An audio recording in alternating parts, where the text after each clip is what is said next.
Good morning, good evening, and good afternoon, wherever you are in the world, and welcome to another episode of The Infinite Way, where spirituality meets humanity. My name is Dr. Enolia Foti, and I am so happy to be your host this evening. And for those of you who don't know, we have a wonderful guest from Sacred Valley Podcast, and her name is Tara Crete. And Tara, we're so happy to have you here. Why don't you take a moment and introduce yourself? Thank you so much. You know, as you're talking, you have the most beautiful, bright smile. You cannot help but smile back at you. I don't know if you know that about yourself. It's wonderful. You're talking about me, but I'm just smiling and not because you're talking about me. But thank you for having me. It's so nice to be here. And I'm pretty sure that your listeners do not know who I am. I am the host of a little podcast called Sacred Valley Podcast. And it's up on Rumble, but I'm just switching it over to Gnostic TV Network. I think you're familiar with Jay and April from Yeah. Spiritually Raw. So yeah, I started this podcast a few years ago, and the name came from it's kind of like a double entendre. The first part is I used to live in the Sacred Valley of Peru, and that's where I did a lot of really deep healing with curanderos and shamans, and lived in the jungle and in the Andes and whatnot. So it's a very special place for me logistically. But during my time in Peru, which was the most spiritual, deep time of my life, I realized that we all have a sacred valley that resides within ourselves. Mm. And that sacred valley, Enolia, is where the magic is. It's not necessarily a fun place to be because, as I told you, I am literally just emerging from a very long, dark, deep sacred valley. And I haven't had one in a while. So other people might call it a funk or a depression. You know, there's a lot of different words we could call it. Sure. So Sure. I thought Sacred Valley was an appropriate name for a podcast, and that's what I've been doing for the past 3 years. I absolutely love it. And knowing that our listenership is from across the world, they love hearing about travels. They love hearing about Mhm. experiences. And we can't let you come on here and not touch on how you traversed going to Peru, what brought you and called you to Peru, and then just tell us about your immersion within the Sacred Valley, because I've had the great fortune of traversing the Sacred Valley, Ollantaytambo. Mhm. I mean, the places were just absolutely beautiful. And not Ollantaytambo, I'm thinking of Sexy Woman, actually. Yeah, Taxi But woman. Yeah, Sexy Woman. yeah. But talk to us a little bit about Peru. It was a life-changing experience. I would recommend anyone, if you have a calling to go there, go. Is the most. It has to be one of the most special countries in South America. I haven't been to all of them yet, but it has a very deep spiritual connection for me that is palpable. So I went there because I had a broken heart. And I had friends who had gone there and they had told me about their experiences with shamans. And I was drawn to it so immediately and knew intuitively I need to go there. I didn't really understand that I was going to go there and have my life saved, because that is what happened to me. But it ended up being a magical trip. And I did, gosh, I don't know how many ceremonies, because I ended up staying longer than I thought. This was back in the day in the 90s, when you could go to the airport, pick up a payphone, and call like Continental Airlines and say, "Hey, I'm going to change my flight." And you could just change it without paying anything. Do you remember Right. those days? Yes, I do remember those days. Wonderful. Boy, do I God, remember them. Yeah. because Peru grabbed me in my heart in a way that was almost frightening, because I'm living in a land at the time where I didn't speak the language. I ended up teaching myself Spanish living there. Um, and living in a jungle under a mosquito net at night, doing sacred ceremonies of ayahuasca, climbing Machu Picchu and taking San Pedro or Huachuma. Everything was unfamiliar, but it was the most familiar, and it was the most heart-opening, life-saving experience. So I didn't want to leave. Mm. I almost didn't leave, but I I did. can definitely see why. So you did a lot of ceremony. Did you spend time with the curos? Did you spend time with ayahuasqueras? I mean, because I had the great fortune of spending time with an ayahuasquera. His name was Alexander, and Mhm. it was phenomenal because we spent 3 days with him and did not do ayahuasca. and learned nothing but the teaching, nothing Wow, but and it was a phenomenal experience. that's So, amazing. yeah, share a little bit about that. I did, yes. The first place, it's really interesting. So I left the States. There was three women, my friend from Germany and my other friend from Florida. And we first went to the jungle to work with this particular shaman named Mateo. And we lived in the jungle that first week and we did ceremony, I think every single night. Okay. Had a lot of amazing, amazing experiences. And at the end of that week, all three of us got different messages from spirit. And myself and my friend from Germany, Johanna, went on to the mountains to meet another shaman to do wachuma, which Mhm. is it's like the cousin of peyote. It's Okay. a cactus, indigenous to the Andes, the colder climates. But our friend Kelly could not leave. She had to stay in the jungle because she was told from the plant spirit that she had more work to do. So she stayed behind. We ended up never seeing her again on this trip because all Oh, of us kind of diverged. It's such an amazingly deep process that you go through. So when we went to the next place, Johanna and I went to this beautiful town called Huancavasi. It was high, high up in the Andes. At one point, we were 15,000 feet up. It was okay. really high. And we went to a place, I don't remember the Quechua name, but it meant Forest of the Rocks. And it was just that. And that was where I had my first San Pedro experience. And the very first message came to me like you and I are talking right now, clear as day. I was out on a rock in the sun all by myself. And the spirit said, you need to go back to the jungle. Your work is not done. And I knew it. It was a command. It wasn't even a question. So Oh, after 10 or so days in Huancavasi, I got on horseback and I made the most life altering 9-hour horse ride through the Andes. I came in from a road, but we left a different way through via horse. My friend Johanna was instructed to stay behind and do a silent meditation in this little mountain town that we're in. So I didn't see her until the end of our 2-month trip. Or at the very, very, very end, we reconnected. So I made my way back to um, Pucallpa, which was a little jungle town. It took about 24 hours. That was a very interesting journey in itself. And I made it back to the jungle, and that's where I stayed for 2 more months, living with the shaman in a hut, doing ceremonies every night under a mosquito net. wow. So, what would you say was your leap of orbit? And I characterize it as a leap of orbit because what happens is that you don't come out the way that you enter in, and something transitions within us. And Yes. once that takes place, things are never the same again. So what was that for you?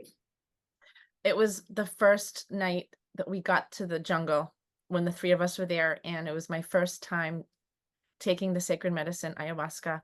And when the shaman came underneath the mosquito net, he asks you a lot of questions. And I remember he called me Tara, ¿Cómo estás? He wants to know, how are you? And ¿Dónde está el dolor? Where's the pain? Like, where do you feel it? Because he wants to heal you. He wants to help you.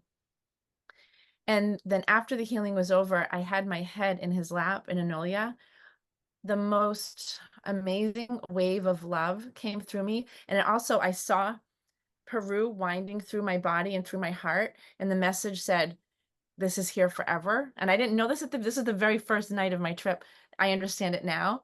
Like Peru is not going, it's in you now and it will never leave. Never But leave.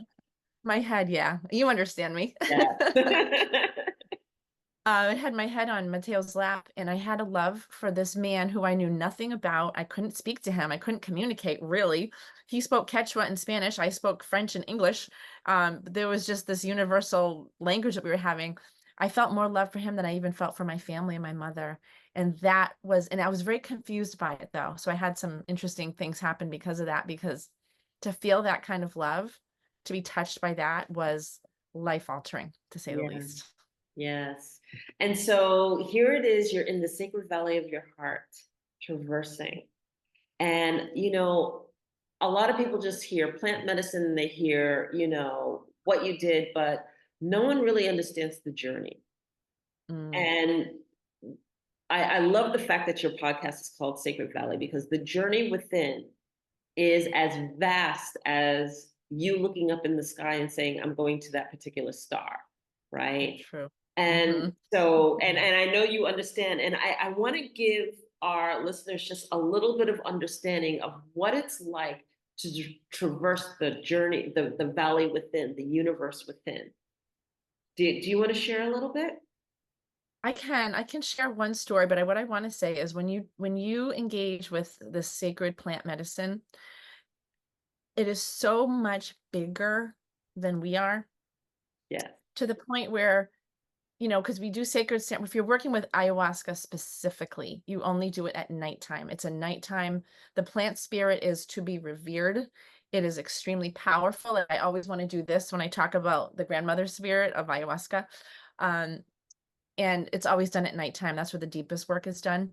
Whereas with Wachuma, you could take it in the morning, during the day, or at nighttime or Mhm. whatnot. But um, after ceremony the next morning, because it lasts about 6 to 8 hours, you Right. wake up, maybe you just come out from under your mosquito net, and you look at, if you're alone, you'll just have these thoughts, but you look over at your fellow traveler and just, you cannot talk to them. You can't talk yet. The experience that we just had was so big that there aren't words. So it takes about 5, 6 hours to whittle down and compartmentalize the experience. Then by lunchtime, we can start talking about it. So by that time, it's already diminished. It's already less than what it was, because it's so big and it's so powerful. But I would say that when I was in Cusco, when I was leaving, it was one of my last nights, and my friend and I met a friend in Cusco, and everyone back then had a shaman. Everyone had a Mhm. shaman. It was Yeah. almost like my shaman's better than your shaman kind of thing. My friend Leslie and I would have this kind of little competition. Well, she's like, oh, well, my shaman Ruben does this. I'm like, yeah, well, my shaman did this. So she goes, okay, let's have a ceremony with mine here in Cusco. I'm like, okay, fine, do it. Call him over. So we had a ceremony that night, and it was myself and Leslie and Ruben. I never met this man. He was sweet. And he was training her, because she is now an ayahuasquera. No, I'm sorry. She's a curandera, because she works with San Pedro with Okay. Wachuma. And so she was studying with him. She was learning. So I was in a battle. I was in a battle that night. There were cats outside fighting. And for me, that's like, I don't have children, but for me, if I hear that sound of cats fighting, I want to save them. I want to do something. So they were fighting, but it was really my fight. So they were representing my battle within. And that night there were wolves. There was a lot of blood, in terms of like birthing blood. There was just a lot going on that at the time didn't make any sense to me. And every once in a while, I'd have to like stand up and get help to go to the bathroom. And I'd see these two looking at me. And the way they looked at me was not in a good way. So I remembered that. So the next morning, when Ruben left and he was coming back, I had to pay him. So Leslie and I were having a cup of tea, and we were listening to this beautiful wolf music in the Mhm. background. And I said to her, what did you guys see? That when I sat up and you both looked at me and you were looking like you were scared. And she was like, oh, no, nothing. I said, no, no, no. I want to know what you saw. And she said, Tara, there was a hole that was so big. It was a big black hole around your heart. As soon as she said that, Anolia, I dropped to the ground. She straddled me, and I was hysterical, crying. And she started closing up the energy of my heart, throwing it. She was working up a sweat. I don't know how long this went on for, maybe a half an hour, maybe an hour.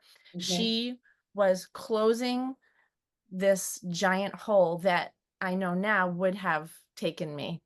I was Mm. dying of a broken heart. Mm. That's what was happening. And Okay. so she closed it up, and we both we both looked at each other, like, afterward. We were both like, what the hell just happened? So Ruben came back, and he was like, oh, okay. 'Cause I couldn't do it with him because I didn't know him. I didn't trust him, but I could with her. He helped open it, and then she helped, solidify it. And he came, and all I had was, I think I had 20 soles. I had no money left. It was the end of my trip. I gave him what I had. And I said, I was crying. And I said, Ruben, I don't have enough money to give you for what you did for me. And he said, all I need you to do is love yourself. That's how you can pay me. That's So beautiful. that was that was my birthing day. That was July of 1999. Yeah, really beautiful. Oh, so then after that happened, you'll love this. We hear the cats outside. We go outside, and the sun was just coming up behind the roof, and it was winter time there. So there was like a tree that had no branches on it. So you could see the sun glistening behind the tree limb. And there were two cats on the roof, and one was a black cat and one was a white cat.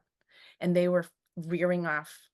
And the black cat came and the white cat reared up and scared the black cat off. And the Wow. white cat won. It was like the light in the dark. Uh-huh. Yeah, It was yeah. it was really amazing. So that's just one of so many stories and so many significant, but that one, that I consider is the night that my life was saved from Wow. that medicine. And then people don't understand because what happens to you energetically has an impact physically. It really, really does. And Oh, so, people being impacted from a broken heart, that's really serious. That's when you end up having heart problems, et cetera, et cetera. So yeah. that was really, really phenomenal that you were able to catch that and have it closed and energetically, resolve what I took. didn't know that's what's happening, but you're right. I totally agree. I knew now, of course, hindsight, it's so easy to, um, work through and see it so clearly. Yeah. But yes, a broken heart, because it does feel like, I remember it felt like I was not going to make it. Mhm. I thought, but so what I think would have happened, I think my spirit would have come down with a disease, or I would have gotten hit by a car, and I would have never Right. taken Something. the blackness would have taken over and manifested itself in some way. Exactly. And I know that, and it's, I'll reach out to Leslie every once in a while, and in July, and I'll tell her, and this is like my birthday, so thank you for thank you for helping birth me on that evening. It was really, really cool. And then it comes to find out, the shaman, we were talking later, and he was like, where are you from? And I'm like, oh, I'm from Florida. Everyone in Peru wants to know where you're from. Oh, I'm Florida. Where in Florida? I'm like, this little town on the East Coast. What's it called? I'm like, Sebastian. I'm like, you don't know. No one knows Sebastian. Even Americans didn't know Sebastian in the 90s. And he goes, oh yeah, Captain Hiram's. There's like this really cool beach bar. And I almost fell off the couch. And I said, you're kidding me. You know. He goes, oh, I know Lee. He has a shaman's garden. And we looked at each other, and he goes, you and I have some work to do. And he was right. And that's where our like 10-year relationship started, where he came to Florida. I worked with him. I took many groups to Peru. Yeah, it was really a beautiful, kind of a beautiful meeting for sure. Beautiful. And so, what would you say after birthing and going through all of that, that your contribution now back to humanity is? Well, I really feel like that's when I became a woman. Okay. That was my entrance into womanhood. And if I can find this, I'll read it to you. It's very, very short. Um, it really, I'll look for it as we talk. Um, yeah, I became a woman. And Well, there's something that changes. I could tell the difference between being a girl and being a woman. And I was in my 30s when this happened. yeah, I have to say, and go ahead and look for it while I'm talking, that one of the things that we do not do as women is that we do not celebrate self. We don't go through that beauty of ceremony that celebrates our womanhood and our coming of age and our transitioning, such that here's where I felt like a little girl, and here is now I can celebrate that I'm that woman, And it's important. It's important to have. It is important, and because you know what happened? That's where the spark within me to help other women was born. Mm, I mean, really, like a real passion. That's yes. when I became a life coach, and I was already teaching yoga, but my yoga training, my yoga teachings changed, and I cared so much more about helping others because of the death experience I had just gone through, and it changed my life. Right. But yeah, thank you for asking that, because that is what happened. I started journaling a lot, and that's where this desire to just be a beacon for women. Because, as you know, when you go through these valleys, when you have these experiences, the universe doesn't only expand, but the path is, and I'm an Aries, so I'm always the first one. I'm the pioneer. I'm the one going through with the machete, and I'll do it right next to the other path. I won't take the easy road. I'm going to make my own path through the woods. Yes. So, yeah, so I'm that person who does that. And I don't mean to be that way. I don't want to be an outlier. It's just kind of how my life has turned out to be. So Yeah. that was like the main significance of what that night was. But Mhm. I do have a poem that sums it all up, and it's a really short poem. Please And do share. it was born on that night of that night. And it's called Words of a Goddess. And I'm gonna try not to cry. I am the awakening and I am the life. This is my world. I am balanced and one with the earth. I have ridden on the wind and danced on the moon. And I looked into her eyes. My reflection was of all that is, and I am life. The Great Spirit ignites the sun, and I am but a spark of light, illuminating my way to oneness. A heart once closed opens and rises with the sun. I am in utter awe of the blessings of a goddess. Love, truth, integrity, joy, and I am woman. I have wept my own ocean of tears, and I visited the depths of my sacred valley. And behold, wisdom was bestowed upon me. I am everything, and I am nothing, and I am free. That's so beautiful. That's so, so beautiful. Still has so much emotion in it for me. I'm so sorry. Oh, don't apologize. Please don't Oh, apologize. And actually, just take a moment. I want to invite our audience and ourselves to just close our eyes for a moment and just take a breath. And I'm just going to speak a little blessing while that's mm, taking place to give you a moment. Utaramananiatara, aunteremaniatam, arorea, anjo, untu, area, areramananiatanta, are, are.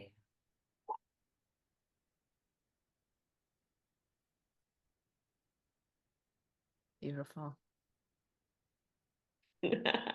Just give you a Thank you. you're welcome. You're welcome. In the Yes. spirit of the Oh, Kyros, it's always back to the breath. You yeah. know? Oh, yeah. Yeah. It's so funny. I just don't often go there. I don't talk about this a whole lot. And so thank you for asking. And it's such a big part of my life. And It is, at it least I wrote a is. poem. At least I wrote a poem about, at least there's something there documented.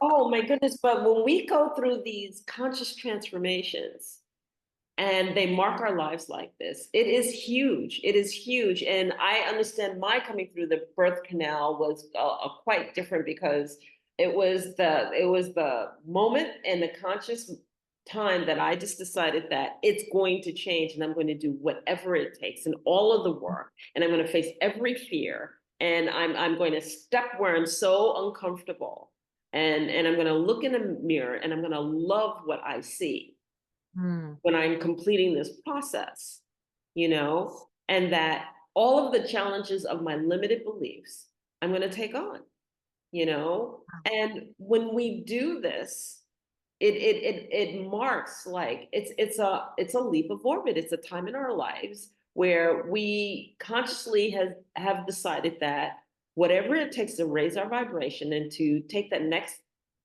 path of life that you have to jump over to, that it's just not going to go smooth in the direction that I'm going, has to take place, you know? And when people right. do it, we have to celebrate this. We have to acknowledge that this is taking place. Yeah, the conviction in your voice, I can feel it. I feel the energy behind your words and this, wow, it's like power and strength. It is, well, Like it took you're like power you and ain't strength. you ain't fooling around. No, because it took power and strength to go through it. Ugh. You come out stronger on the other end, Mm, you mhm, know? So I sit back and I look. We were talking a little bit earlier before the podcast started. We were talking about all of the energy that's coming in, right? And we mhm, were talking about the fact that as physical beings, we have to take in all of this energy. So let me explain that. I have a little mm, app on my phone, and it alerts me to how many solar flares are coming in, and the sun has solar flares. And it's just for those people who aren't familiar with astronomy or don't take the time to do it, that our Earth's rotation, the rotation of the planets around us, the energies when one planet comes into the company of another or exits the company of another, and the fact that the sun is having solar flares, all of these energies are around us. mm. And our physical being needs to absorb them. And our physical being needs to traverse these energies. And they have impact. And for those of you like you're not familiar with this, well, that happens with the moon. When you have a full moon, your mood is changed, the people are enlivened, you're going like, what's going on? Why are people so animated right now? It's because it's the full moon. The moon is strong enough to change the currents of the water. So don't underestimate the power of all of the other planets that are traversing and giving off energy and everything else like that. So when I look at the solar flares and I see that we've had 30 inside of 2 days, it's powerful. That It's explains a lot, doesn't it? Yeah. It could explain a lot. And I love that you're bringing this up because this is an opportunity for people to kind of maybe give themselves a little bit of a break. Because with this, and not only that, we've got Mercury in retrograde. There's like 3 or 4 other planets going in retrograde. This is like a crazy time. The Schumann resonance has been off the charts as well. And what else is going on? There was something else. Lionsgate. Lionsgate, the portal. So Yes. my good, if you're feeling angry, if you're feeling chaotic, all of that stuff is normal and it's okay. Just breathe through it. Some of it may not even be yours, That's or right. some of it may be yours coming up to release it finally, and it's an opportunity.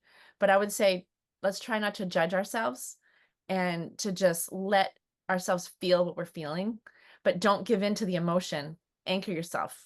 Because Exactly. it's the beginning of a very interesting time. And I don't even know what that means. I just know that it's going to get really bumpy from here. It doesn't matter where you are on the planet. You're in Africa, I'm in New Hampshire, Yes. United States, and you and I both know exactly what we're all feeling the same things. We're all tapped into the same frequency. And I'm sure your listeners are as well, regardless of where they are. Exactly that. And then the fact that the frequency has resonance and then we're all feeling it. So if you're tired, if you're lacking energy and whatnot, then slow down. You don't have to run the rat race all the time. Give yourself a Exactly. break, allow yourself that time to sit still, and it's okay, you know? It is okay. I learned a really beautiful, very simple tool yesterday from a gentleman who was on my show. He was like Okay. my friend that I did the show with invited him on. He's believe it or not, like a lieutenant colonel in the military for like Oh 30 wow. years. So I would have never dreamed that I would get this beautiful, I don't know what you'd call it. You tell me what you would call this. It's like an exercise. And I did it this morning and I'm going to do it for 6 weeks. And because his theory is, as soon as we decide we want to be in the other parallel universe, we're there. We have to decide it though, right? As soon as we want something to be different, all we have to, that's the power that we have. We Oh have the yeah. power to do whatever we want. We don't have to struggle and strive and climb mountains and be in sacred valleys all the time. We can just make our mind up. But a lot of us have come in. We all stood in the line before birth that said no self-worth. I stood in that line when I was little. Like, I think I'm going to go in that line. And you come in through the real birth canal from your mom, and you don't have any self-worth. So we have to learn it, right? We have to teach ourselves that we're worthy. And this exercise is really beautiful. So you write down 9 things about yourself that you love, 9 positive things, and you read them 3 times a day for 6 weeks. Now, there's something special about 369. Because Oh, we know all about 369. okay, perfect. Yes, but no, share to our studio audience. But yeah. Well, I actually no, I don't know. I was hoping you would know. I know that this man, he is so smart, and he rattled off so much information that I could only grab some of it. He's really big into numerology Yes. and to not gematria, but more numerology. And Yes. he was saying significance of 369. It means so much to us as humans, and if we use that with an intention, it becomes really, really powerful. It does. And who I want to ask who it was who was really big on 369. And I want to say Tesla, but I don't think it was Tesla. It was Hmm. somebody else. Was It it could Tesla? have been actually. That sounds very familiar. I think he did mention Tesla. Okay. So Tesla was obsessed with 369. And if it wasn't Tesla, please, I stand corrected, but I Right. believe it's Tesla. And what happens is that he traversed, like, he would go around the corner 3 times, then 6 times, then 9 times, or he would go and he would not Okay. 3 times, or 9 times, or 6 times. Like everything had to Yes. do in terms of 369, but everything was aligned. He Right. accomplished everything that he wanted to do by acknowledging these 3, the 6, and the 9. And actually, I have to admit, when I first started my master class, and I was like, oh, I don't know what to charge. I just reversed it. I did 963, and people started coming. You know, You're kidding. Oh, like that's amazing. people started coming, and then I was able to change it from that point. But there's something about 369, yeah, or those numbers, no matter what the combination is, that Yeah. really has a resonance and Mhm. attraction to it that really just, Right. yeah, It's probably something magnetic, knowing Tesla, if that is who we're talking about, because he's really yeah. big into magnetism. And I think we'll probably learn that as time goes on. Hopefully that will be does. But it's really even just the simple act of sitting down with a journal. Mhm. It's really sad. It's hard. It's not easy to come up with 9 things. I had to think about it. Um, Mhm. because I think if someone had said, "Tell me 9 things you don't like," I mean, we could just be like, "Oh my God, give me another piece of paper." Right? Totally. Yeah, here's my scroll. Here's my scroll. And that's really sad because that shows you how how we haven't been taught who we are, and that we have this Christ consciousness, this beautiful light, and it's been snuffed out by so many different things, the food we eat, the water we drink, our educational systems, thank you, Rockefeller family, the pharmaceuticals that we take, thank you, Rockefeller family, all of these things. But the good news is we're breaking free of it. We're Yes, we breaking are. free of the matrix. Yeah. Yes, we are. And then the foundational programs that many of us are bringing forward, like I bring forward this class called the Seven Principles of Self Mastery, right? Or Empower, Achieve, and Succeed through Self Mastery. But I came up with 7 principles that I basically use that you already possess. It's not external to yourself, it's already internal to yourself, of how to shift your view based on these principles of life to make you a conscious, make conscious choices and conscious walking life consciously. As we bring forward these types of programs, right, we are unraveling what they are using to keep us divided. So Mm, celebrating the differences in one another. No, celebrate coming together in the unity of one another. You know, mm, like when I look at you, they want me to say, oh, how do I compete? They want me to say divide and conquer. What's my territory? How can I escalate myself and put myself at a higher stage than you? But no, we unravel that, right? And I go, oh, how can we collaborate? How can we work together? How can we lift each other up? How can we sit in circle? Okay. We have to unravel those limited belief systems that says I have to step on the person next to me instead of work with the person next to me in order to bloom or to blossom, and that there mm, is strength when we come together, right? Well, all of these systems we have to unravel, and all of these frameworks. And it's so funny because I get so many clients, and maybe you feel the same way, but I get a lot of people who are like, okay, how can I value and contribute to the world and not have to belittle, step on, or demean the other person while I'm doing it, because that's all mm, I've been taught, right. you know? Yeah, we have.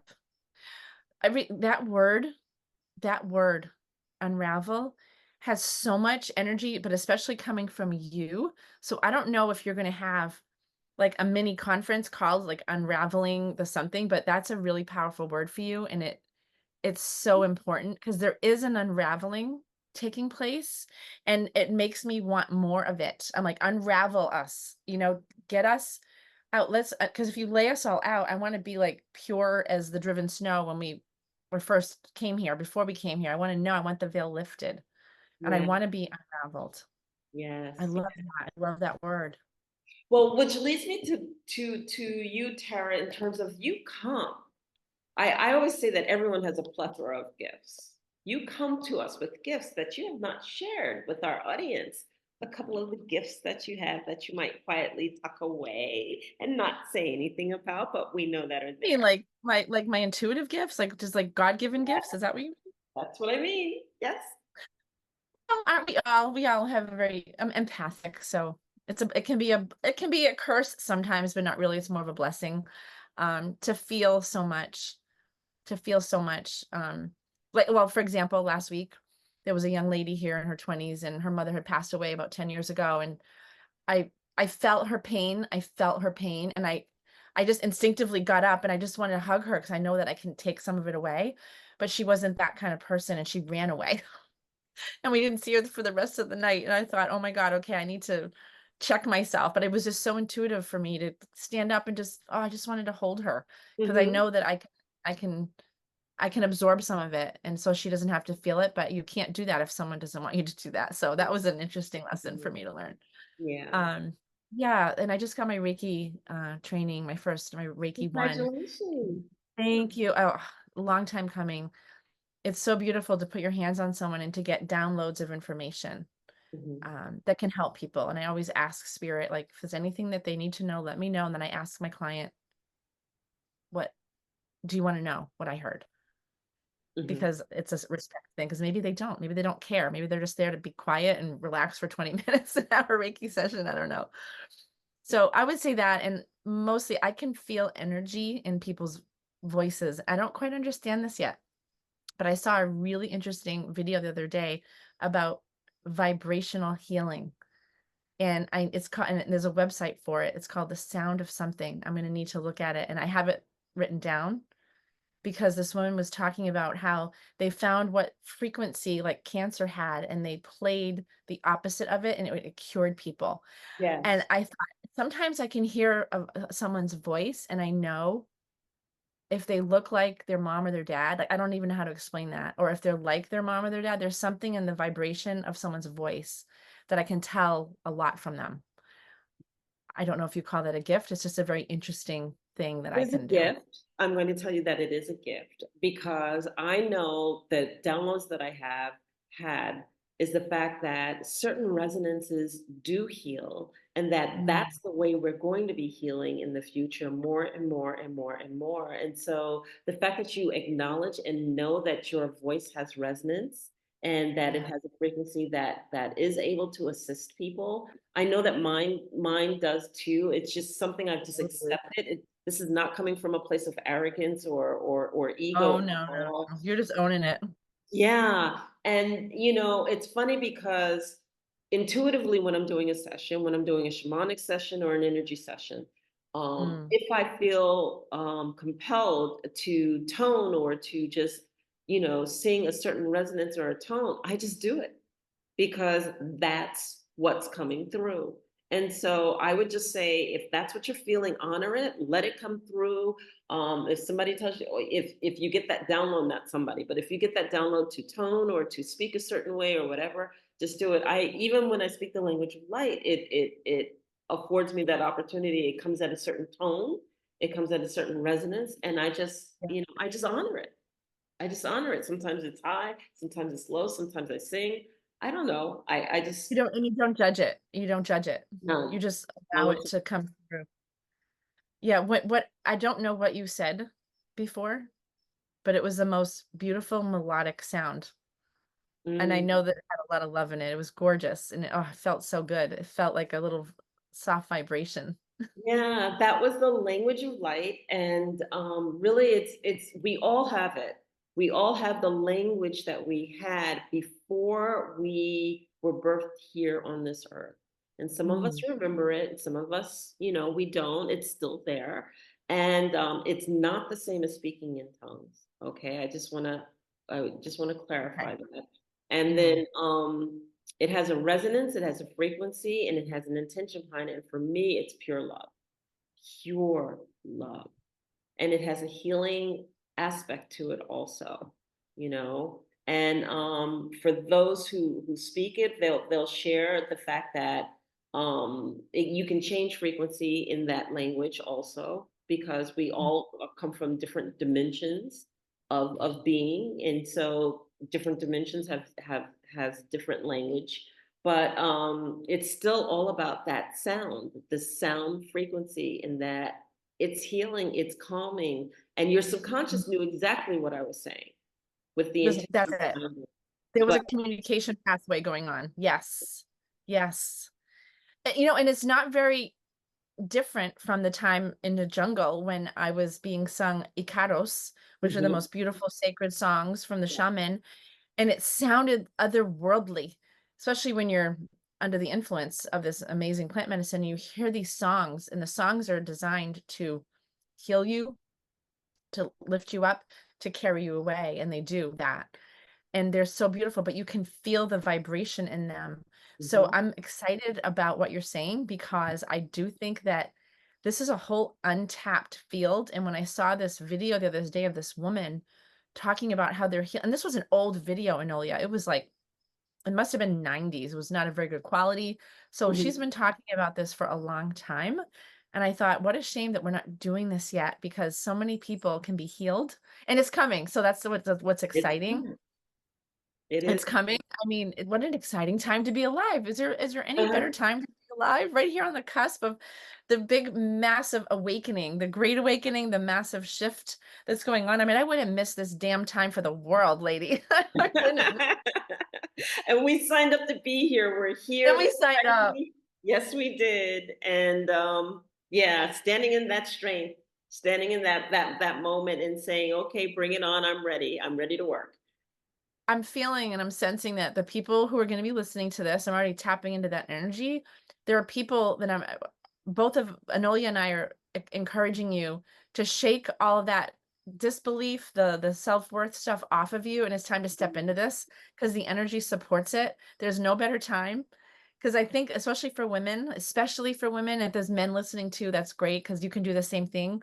But it's time for us to step into this power and to really be the leader, just like follow the energy that Enolia was using when she was speaking before, because that's the richness, that stuff right behind. I can see it. So what is it called? If I guess I'm kinesthetic, Hmm. but I can see what your energy is saying, and then I can share. So I use that with my clients. I'll see an image and it won't make any sense to me. And I'll say, this is what I see. And they'll go, oh my God, that makes so much sense. The power behind you, it's like a tidal wave. It's so powerful behind your words. Oh, thank you. Yeah, there's a lot of really good energies, but I want everyone to tap into that power and to step into it, because that's why we came here. That's one of Yes, the main reasons why we came here. yes. Talk about what a session would look like for you or working with you. It's all very intuitive, and yeah, I listen to the vibration of people's voices. Mhm. And I really like to work with people, because I have an inner good coaching. That's my coaching practice. um I'm a, whatever they call, a certified life coach. I became a coach back in '04, when no one When even knew what the nobody heck. knew what coaching was, I I know. don't even think I knew really what it was, but I loved the sound of it, and I thought, I'm going to do this training. So I spent a year studying, and it was one of the top 5 things in my life that have been so powerful. Right. um but the deep listening skills, it's about listening to what people are saying and helping people get out of their way. But I really like working with people who are ready to make the leap, who Yes. are just ready to go. I don't want to we're not going to spend a lot of time in the past. I'm not a therapist. We don't need to dredge all that stuff up. It's about, okay, so that happened to you. What are we going to do with it? How are you going to utilize it? How are you going to transmute that negative experience and use it as the tidal wave of your life? Nolia Oh, I Nolia has done. love it. I love it. I love it. Yeah, it's a results driven kind of a practice. Yeah, I can't believe we're coming up on an hour. And Tara, I could talk to you all night long. I mean, this is such Honey. a joy and so beautiful. I would love for you to share with us, before we wrap things up, I would love for you to share with us what your tip would be for those people out there that might be on the cusp of like, I'm conscious, I'm not conscious, I have the opportunity to step to the next level, but I'm afraid. What would you share with them? Fear is not going anywhere. You're never going to be at a time on this planet where fear isn't involved. So you may as well feel it and do it anyway, right? Everyone knows that saying. I think it was Yeah, a book. Feel it and do it anyway. I'm a professional skydiver. I've been skydiving for a long, long, long time. And you get another to that beautiful jump secret. run. Yeah, When you, I love it. I've when that always door wanted to do opens that. at 13,500 feet, you know what you do? You just trust and you feel the fear and you do it anyway. So fear is such a massive motivator. And I would say, if anyone is out there that has been motivated by fear in terms of like paralyzing you, keeping you from living your best life, keeping you from taking that step or even taking that risk, I encourage everyone to take a tiny little risk. In my coaching practice, Emily, I don't believe in quantum leaps. I don't believe in, you're suffering today, you're in a valley, and tomorrow you're gonna be on the top of the mountain. It's not gonna happen that way. I mean, maybe it could. I mean, I believe in miracles, that they do happen. Yeah. But it all starts with one tiny little shift, something tiny that you can do to change maybe the rut that you're in, or the hamster wheel. And I would say kick fear to the curb, man. Just make friends with it and just say, you know what? I love you. I know you're here to stay, but you need to move out of the way because I got things to do. I love it. I absolutely love it.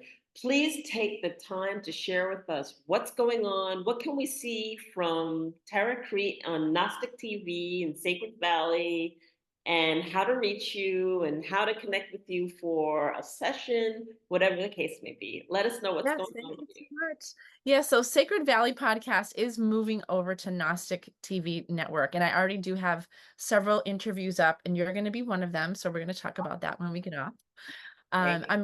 I mean, just lately I've been interviewing really wonderful people, mediums. I had a channel on. She channeled the most beautiful message from Saint Germain, and it's Mhm. the kind of message where Saint Germain it was a recorded message like this, but Saint Germain was tapping into all the people who are going to already be listening, because as you know, there is no time. Time Right. doesn't exist this way. It exists all Right. at once. So Saint Germain gave a special channel for those, and you will feel so uplifted just by listening to Tara Arnold. I'm Tara, she's Tara. Tara Arnold channel Saint Germain. I had a gentleman on talking about near-death experiences. He's interviewed over 1,200 people. Just really fun, uplifting, cool people. That's why you're going to be on my show very soon. And I still have my Sacred Valley podcast over on Rumble.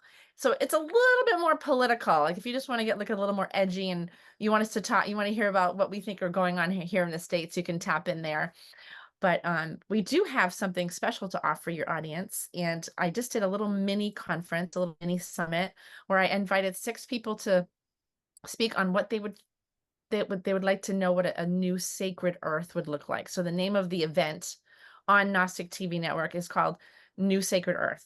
And Okay. there's 6 wonderful visionaries, healers, psychics that just took about 15 or 20 minutes to chat with me about what they wanted to see the new sacred earth to be. I wanted to kind of breathe intention into this next earth, because I kind of feel like we didn't have a whole lot of intention for this last one. I don't know why. Okay. It was subconscious. So your audience can grab this. It's normally $44, but we're offering it at half price, so for $22. They can Okay. go to Gnostic TV network, or I'll send you the link and you can just put it right in your little, info. Absolutely. Absolutely. Yes, yes, yes, yes, yes. And the other one quick little thing for those if you have listeners in Canada or if you have listeners in the United States, I just got involved with this really amazing company that I know so many people that need a little extra money right now, Mhm. whether it's $500 a month, 1,000, some are making more than 3,000, and they're literally writing letters for $5 each. I can explain it all. I'm going to also give you that link. If anyone just needs a little bit of money and you want to know how to do it, I can walk you through it. I can send you the links and all that good stuff. So if you need to make a little extra cash, let me know. I'll figure it Excellent. out for you. Yeah, Excellent. And thank there you. are those who need it. So you heard it here. Please, please, please reach out to Tara, and, let's not be shy about these things. This is the way that we help and lift each other up, by offering things and then being